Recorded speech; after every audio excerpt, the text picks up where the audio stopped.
Right now, I need to tell you things you should remember while engaging your child in play.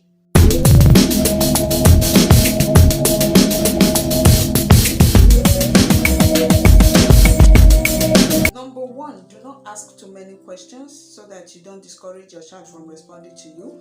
Number two, let your child start the talking. Do you know what I mean?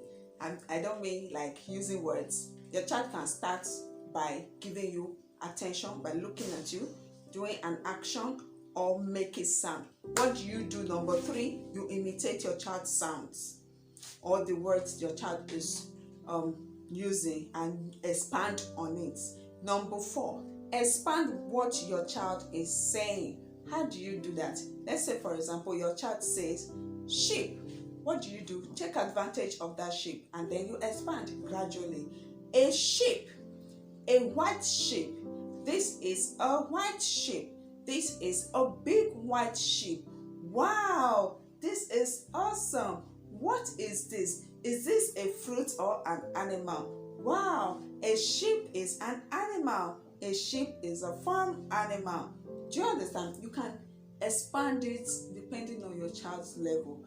If your child is very high functional, you can make a script out of that sheep by you write a little note about sheep and the features of a sheep.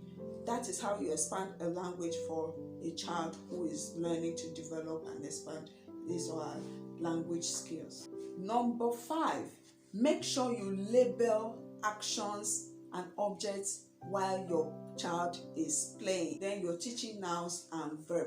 Any action, you label the action. If your child is spinning around, oh, spinning, jumping, or if your child is dancing, oh, you're dancing. That's you're putting words to whatever the child does, or any toys that the child is holding, you're putting words to it.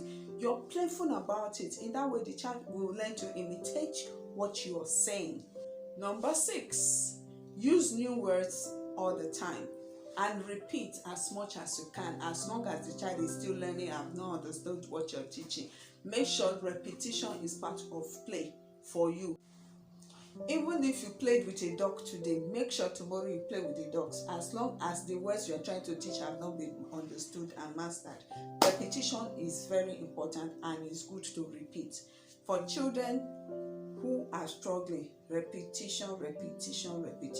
Do not get tired of repeating, because that is the only way you can teach effectively.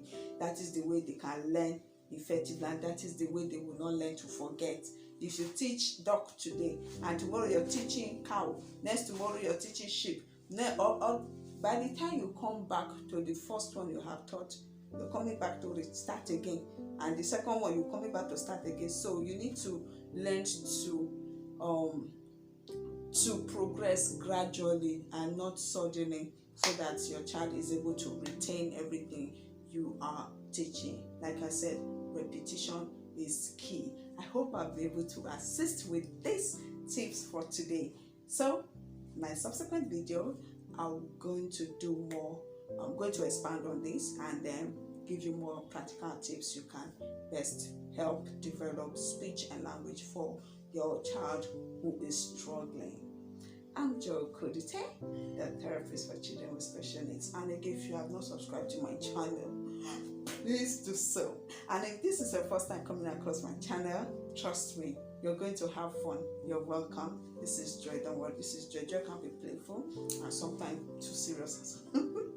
Can be playful and very serious sometimes. If you look at my previous video, you'll be like, Joy is too serious. Joy is too serious. For real, Joy is serious. But when it comes to practical skills application, Joy is too playful.